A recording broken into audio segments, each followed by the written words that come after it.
Good morning, ladies and gentlemen. Alan with another broadcast of the Morlug Morning Digest. As always, I ask that you guys like, subscribe, hit the bell for notifications, but most importantly, please share the content. I also ask that you guys check out the description below for a few donation options, as well as my backup channel over on BitChute. I come today a year older, a year wiser. My birthday was on Labor Day, alright, and it's been a while since I've talked to you. Had a lot of issues going on as far as dental concerns, and I just got those taken care of yesterday. So I should be feeling a lot better moving forward. But today I wanted to share with you my first deep dive into this reality that we live in. And the subject that got me interested in thinking outside of the box as a child. One of the first topics that I wrestled with in my mind when I was younger was time travel. I was completely obsessed with it.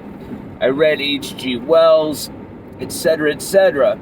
It always fascinated me that even if only in my mind, right, you could go back in time and witness history. And inevitably, right, it made me think of how much I could learn, as well as how much of history has been skewed by the victor. And my father encouraged this kind of thinking, right? Very much so. So we'd sit down and we'd have discussions about this. And one of the first concepts that he tried to drill into my mind is that traveling back in time creates a paradox that's unavoidable.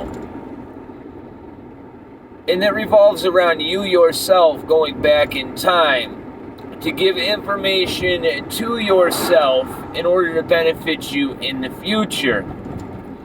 Now the paradox arises in when you go back in time, right? And you decide to translate that information to yourself. My dad's theory was that you from the future would cease to exist instantaneously.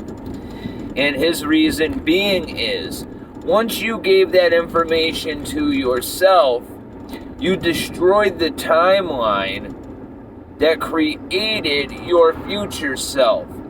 Because what incentive would your past self have to go back in time and tell himself something that he already knew?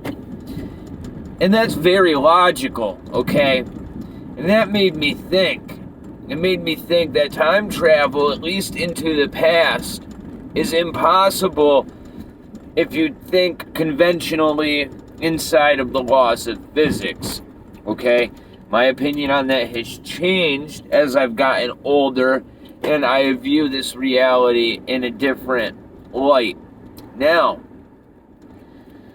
according to mainstream science, time travel into the future is not only plausible, but has already happened. I.e., right, the closer that you yourself come to the speed of light, the slower, right, time moves for you compared to those that are staying at a lower rate of speed compared to the speed of light. And they've tested this with atomic clocks, etc., etc., or that's what they have you believe. And this is mainstream science's narrative. If you remember as a kid watching a Superman, right, travel around the world really, really, really fast and speed up or slow down time, it's the same concept, time dilation. All right, it's an Einsteinian concept. Now, there's a problem with that because Einstein, right, supposedly replaced Newtonian physics. Yet Newtonian physics is also needed for a lot of time travel theory. With Einstein contradicting Newton, everything kind of gets thrown out the window, and science doesn't want to have to address that, and they make it a point not to. Now, in the face of science not being able to rely on their own theories or their own laws of nature in order to predict their theories. It leaves us as individuals to come to our own conclusion.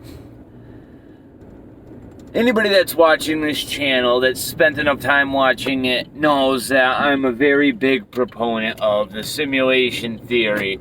And that is that we ourselves live inside of our program, and our consciousness exists separate of that program, and we decided to insert ourselves, our consciousness, into this program for one reason or another, assuming the bodies that we are in now as avatars in order to interact with this reality.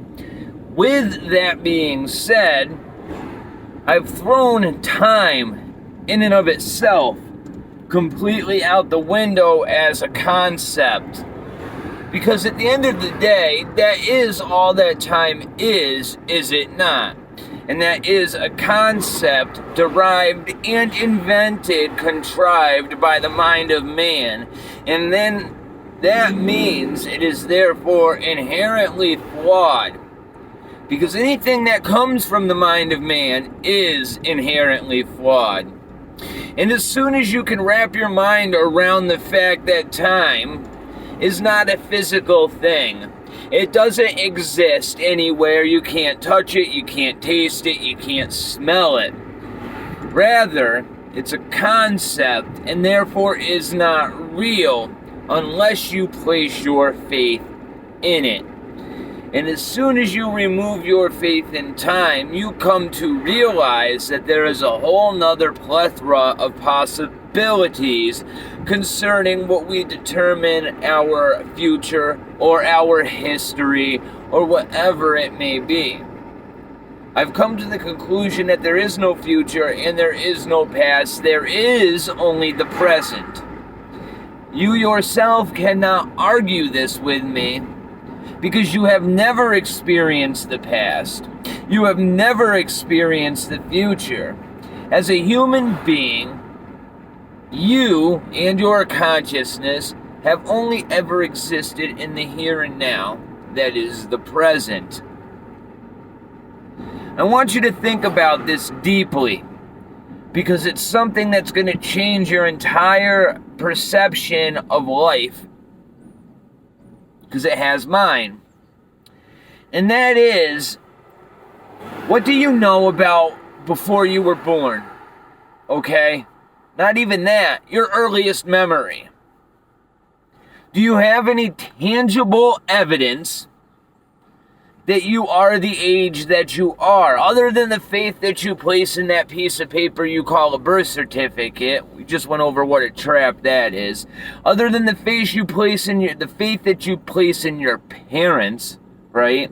Which we have determined cannot be trusted because they've lied to you from day one, at least the majority of them. Okay? The fact of the matter is, you know absolutely nothing about the world that you were born into prior to that of your experience. And therefore it doesn't exist at all. At least not in physical reality. It only exists in concept. Your mind spins reality out of the stories that you are told about your history. History is nothing but a story. A high story. In order to elevate your perception of figures in the past.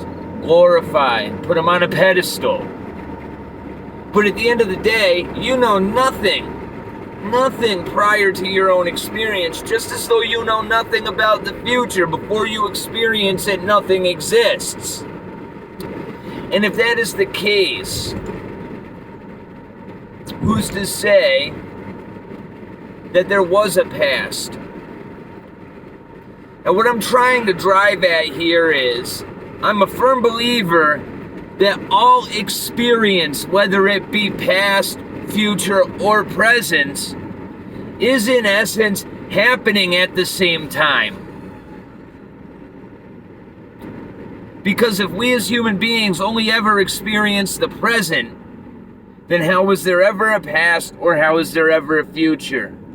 I believe all of these infinite timelines, infinite scenarios that we call the history or we call the future are actually being drawn out, right, and played out at the same exact time.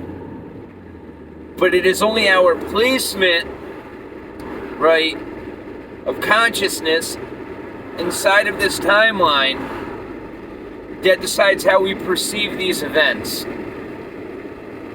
Okay? And for whatever reason, we were decided, or we were put, or we chose to be in the here and now. Alright? And the more and more you pay attention to what your consciousness has been keyed into, the more and more you can understand your place inside of this system and this time that you were born into.